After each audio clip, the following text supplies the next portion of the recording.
Please put your hands together for our next storyteller, Holly Chang.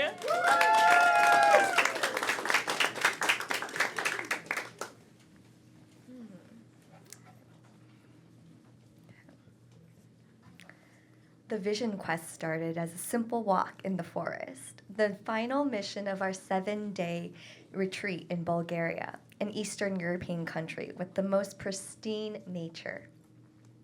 After 18 months of studying the body-mind-spirit connection online as part of my Applied Epigenetics master's program, my classmates and I finally gathered in person to dive deeper into how our choices, beliefs, and environment shape us, down to the level of gene expression. A vision quest in Native traditions is a rite of passage, a solitary hero's journey into nature for self-discovery. For me, it started the moment they locked away our phones on day 1. 7 days without my beloved digital device. Heroic indeed. That afternoon, as the sun finally broke through days of rain, it was supposed to be a chill, integrative walk in nature. I was wearing a cute pair of thrifted platform boots that were not really suitable for hiking. But the plan was for a simple hike, nothing too rigorous. We'd be back by dinner. I hiked by myself for an hour or so, singing joyfully some improvised songs while connecting with the trees. It is an art form I created called flowetry, where I listen to the truth of the trees, and what flows out of me is part spoken word, song, dance movement, with a sprinkle of comedic relief because I like to have fun. She's going to the river, take her to the river. What's happening at the river? Wait, what river? A message from the trees channeled through me. There's not supposed to be a river here on this trail. Strange. I wonder when that's coming through. Oh well, we keep flowing as we do. I found a nice grassy spot in the meadow overlooking the glorious mountain ridges. The soft sunlight was hitting majestically. I laid my back blanket down, took off all my clothes, along with my chunky boots. I journaled my reflections while eating all my snacks. While meditating, I heard the call of nature. It was coming from my stomach. Perhaps this was my hero's journey challenge, to cross the threshold and overcome my anxiety about pooping in the forest. After completing my quest, not only did I feel lighter, I felt at peace. I got dressed, packed up my belongings to start the trek home. I could have taken the same path I came in, but I followed the spontaneous impulse to go deeper into the forest. Moksha, the retreat owner, had mentioned a loop that would lead me back. His instructions were very clear. I couldn't tell the time since I didn't have my phone. It was just my body, mind, and spirit guiding me. After about an hour of hiking up and down some hills, I ended up at a dead-end halt, where a bunch of trees had fallen down. How could this be? It was supposed to be a loop. I scanned the forest, but there was no way around it. The sun was quickly setting, and I needed to make a decision. Either turn around and hike back 2 hours the way I came in, which meant I wouldn't make it back before dark. Or there were 2 tree logs that looked like someone had placed them purposefully to signal that there was a path down there. Really? Down there? Is the path really down a steep slope? The trees responded, yes, go down there. And so I did. My mantra was, I trust the truth of the trees. I am exactly where I'm meant to be, always in all ways. They led me down into a patch of thorny branches that latched onto me. I was even more frazzled, realizing that this was definitely not a trail, but I had already gone down too far, and I couldn't find my way back to the original dead end. I had no choice to keep going, still racing against the sun. I heard sounds of water rushing in the distance. I knew there was a river by the retreat house, so I set to make it down there. And when I arrived, the last glimmer of light, I realized the river was flowing in the opposite direction. Any sense of relief quickly dissipated. It was a different river. There are multiple rivers in Bulgaria. Of course there are. Damn it, I felt very far away from home. Heart thumping and emotionally exhausted, I accepted my fate that this was going to be my home for the night. I found a plateau of flat rocks right next to the river. These look like some friendly rocks. It could make for a comfy for leading me down there, blaming them for sending me mixed messages, for not being clear, for tricking me, like the trees could do something sinister to me, could lead me astray. On a deeper level, I was more angry with myself for getting lost. I cried in terror, I wailed in anger, I sighed in deep exasperation, realizing that this could be my last day. As I screamed at the top of my lungs every 10 minutes, "Help! I'm by the river!" I sat with the very real possibility that no one could hear me, my voice swallowed by the rushing water. I began negotiating with the trees. "Dear trees, if I survive this, I will stop waiting for the right moment, for the right sign. If I make it out of here, I will go for it. The crazy, terrifying, full-body yes kind of life.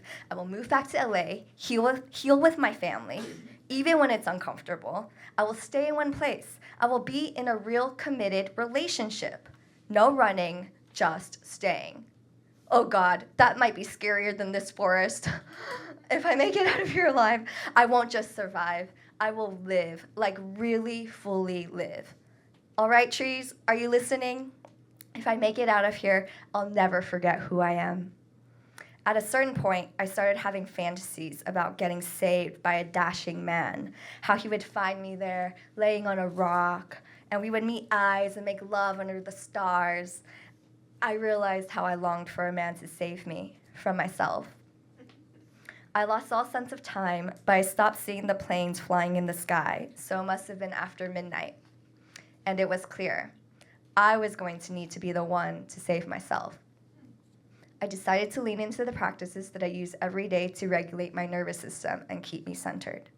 I recalled the Ace of Fire tarot card I had drawn earlier, symbolizing transformation and inner strength, along with the Ace of Water card, which surprisingly was mirroring the river beside me, a message to fully feel the overflowing emotions as a source of a juicy life. I didn't have a lighter or matches to build a fire, not that it would be much use anyway. Everything was so wet, including my hoodie. So the only fire I could generate was the one cultivated from within through my breath of fire and meditation. This kindled a feeling of strength and creative problem solving, sparking the most powerful tool I possessed, my pleasure practice. My hands slid inside my pants and found the warmest place, my crotch. There, my hands found solace. I actively changed my perspective from being in fearful mode into embracing a playful mode and thought to myself, I trust that I am exactly where I'm meant to be, always, in all ways. So, I might as well surrender and enjoy myself. I leaned back and finally was able to receive the most glorious nature spot I've ever experienced in my life. 1,000,000 stars twinkled in the night sky as the moon rose. The moon and I, we've had an ongoing flirtatious relationship since childhood. Every time I see him, it is activating.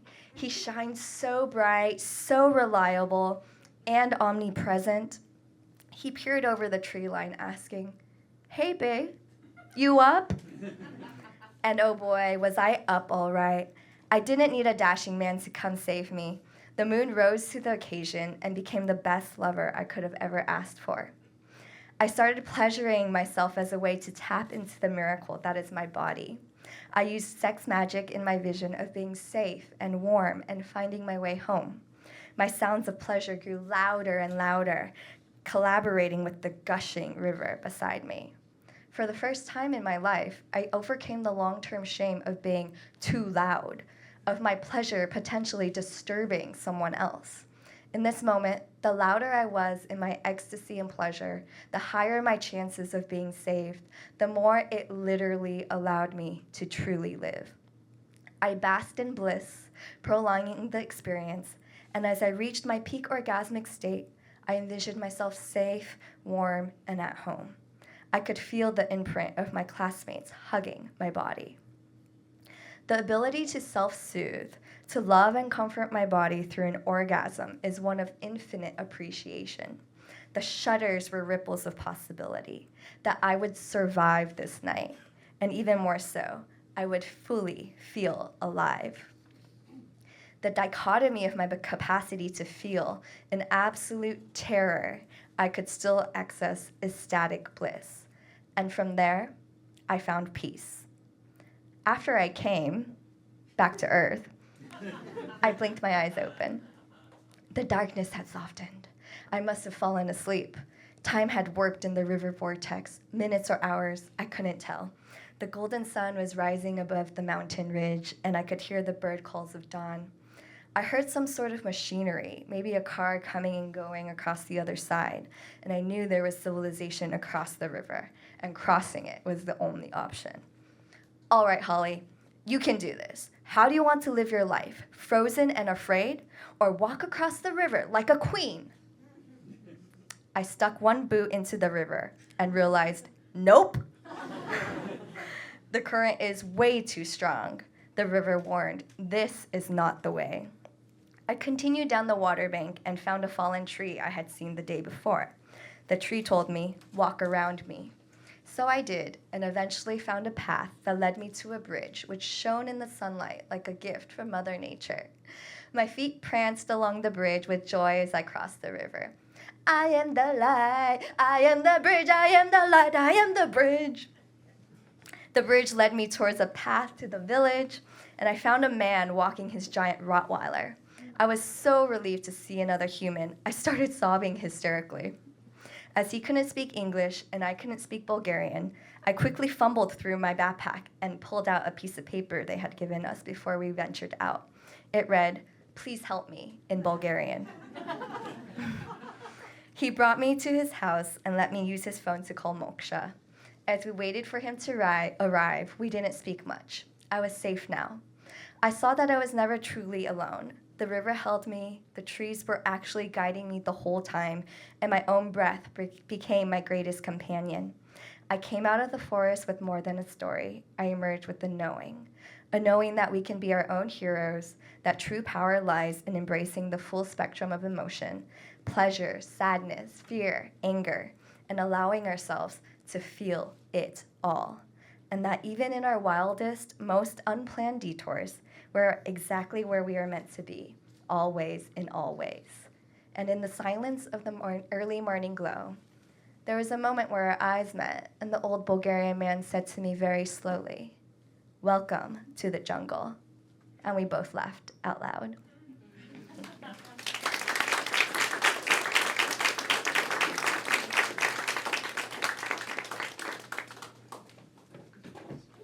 One more time for Holly Chang, everybody. Holly is an embodied expression coach